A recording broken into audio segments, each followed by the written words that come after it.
Good evening and salutations, my GH fans. So, the scene with Trina, let's be honest, is pretty much the hunt to start. The whole boat scene with Porsha, Curtis, and everyone. Here's the thing with Porsha, right? Now, she's there for her daughter, and, that's a good thing, right? But here's my issue with her when she's talking to Curtis about Spencer. Now, she talks about how she feels bad for him. She never wanted it to end this way. Young man this and that and the third. And honestly, to tell you the truth, she can miss me with all that. Okay? Because from the moment that they actually was together, spending time together and everything like that, Porsha has been nothing but rude, nasty, and combative. She's been so nasty to the point where I actually had to sit there and defend Spencer. And we all know how much I really did not like Spencer. But, this whole, I wanted him apart, but not this way. Well, you can just miss me with all that. Laura, here's the thing. She has a daughter that's in a coma, and she has a grandson that's missing out in sea, right? So there's a certain level of compassion that I feel for her, but at the same time, it's kind of hard for me to feel full compassion for her because she was the one that was with their champion Esme the whole time. Oh, she can change. She could be a different person. Yada, yada, yada. She shouldn't go to jail because she's a mother. All this stuff, this, that, and the third. And it only took for her to realize who Esme was after Kevin got hurt. Before that, she was all Team Esme. She was going to pay half of her rent and this, that, and the third and everything else. But now you see Esme for the true sociopathic monster that she's always been. But it just happens to be too late because now she could have claimed the life of your grandson. So in a lot of ways, I'm kind of like, it's kind of hard for me to sit there and feel full compassion for her. Dante is pretty much like they're counting him as missing, as recovering the body at this point. And towards the end, you did sit there and see the dove that Spencer was carrying, so he's not going to be dead. He's just going to be away for a while the actor does his whole Netflix show. Then eventually he'll be back and yada, yada, yada. Josslyn, I don't understand why she feels the need to sit there and talk to Adam's dad like he is a human being, like he is a well-balanced, emotional, and rational adult. Not only that, but when she wasn't there talking to him after, he was being a dick to his own son in the room with Felicia, she walks up to him again, and I'm just like, wasn't the same guy who was there threatening legal action against you? Why do you feel it? She's doing too much. She is doing way too much. Adam did finally stand up to his dad and did thank Josslyn for, looking out for him. So that was a nice scene. But, again, it's like, Josslyn, you're doing too much. You're doing way too much. Okay, so this scene with Gregory and Lois, first of all, Lois is just over the top, uber annoying, right? Just going on and on and on about planning a wedding, completely bulldozing her own daughter. She talks about how she wants the wedding in a certain place, and Tracy comes in.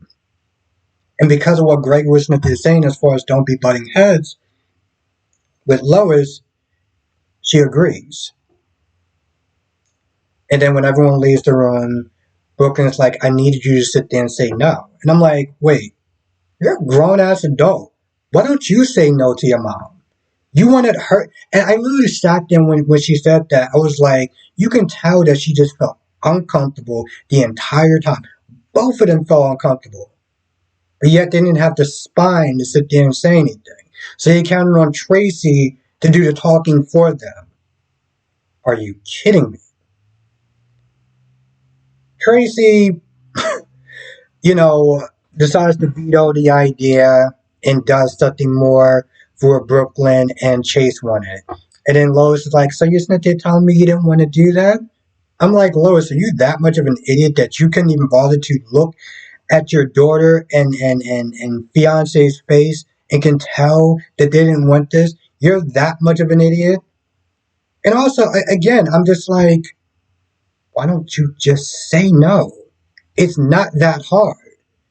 I think that's the whole reason why that whole scene was so aggravating to watch, because it was so unnecessary. On top of Lois just going on and on and on about what she wanted and her traditions. And I'm just like, Jesus Christ, maybe I should actually have something to drink before I actually had to sit there and listen to her just prattle along. Because it was just, ugh. Now, Michael comes to Aurora to sit there and talk to Drew. And, Carly's like, listen, go easy on him. This is after Drew's like, oh, I made such a really good decision. And, even Carly was like, listen, I'll never like Nina, but she knew what she was doing. But hey, I'm pretty sure you're going to do fine because plot. There. Because of plot. So she leaves. And, at this point, Michael's like, listen, I'm just going to quit. Because he didn't like the idea. He didn't like the fact that Drew decided to sit there and just fire Nina and hire Carly. Didn't even bother to sit there and give him a heads up. Y'all supposed to be business partners. What are you doing? So of course Drew decides to be petty and is all like, "Oh, you didn't sit there and tell me about, Nina telling on me." Are you kidding me? Are you you serious? You are so out of pocket with that line. It's laughable. Okay. That's a business decision that you should have sat there and told Michael, right? What you did was illegal. You whining about it, just, it's a bad look. Okay? It's a bad look. But, he decides to tell him not to quit. He's like, he's going to go after Nina. He's going to make her lose everything. He's going to make her penniless. He's going for full revenge mode, which is so, so, so petty. You made me lose time out with my daughter. No, you made yourself lose time out with your daughter when the illegal act occurred and you decide to go to jail for Carly. But yet you want to sit there and put all your problems on Nina. Do you understand how sad and pathetic it is for a grown ass man that is over the age of 40 to be putting all the issues that he has going on and not take responsibility and put it on somebody else? That is just the definition of pathetic. So he's like, hey, listen, I'm going to do it and I want you to be with me. And Michael's like, no, because I already lost too much. He was like, fine, it's cool. I still want you as part of the team. So he doesn't quit. They can start to repair their relationship. And of course, Michael makes excuses of why he didn't sit there and why he didn't tell him, why he kept it a secret. And at the end of the day, it's just excuses. It's just, yeah. Oh yeah, Willow was there too, just to give him his guitar, and to tell him that Josslyn was the one that found it. I would have been remiss if I forgot to sit there and add Willow in there. Now tomorrow, everyone knows, if you saw the previews, Ina McCoy is back as Josslyn.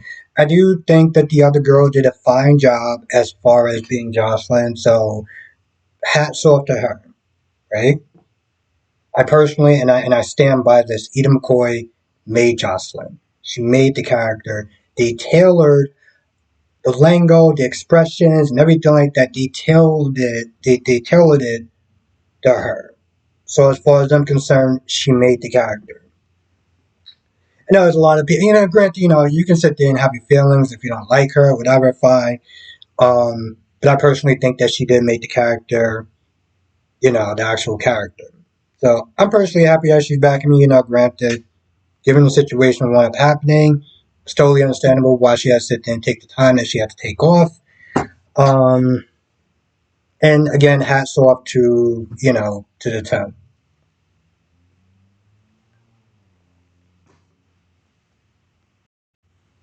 Anyway, I feel like that's pretty much about it. I can't think of anything else that wound up happening. If I missed anything, you know what to do. Come to the live stream tonight, 8 p.m. Eastern, 5 p.m. Pacific. We'll sit there and talk about all the shows, General Hospital, Days of Our Lives, Bold and the Beautiful, and Young and Restless. With that being said, I'm going to go. I'll see you in the next video.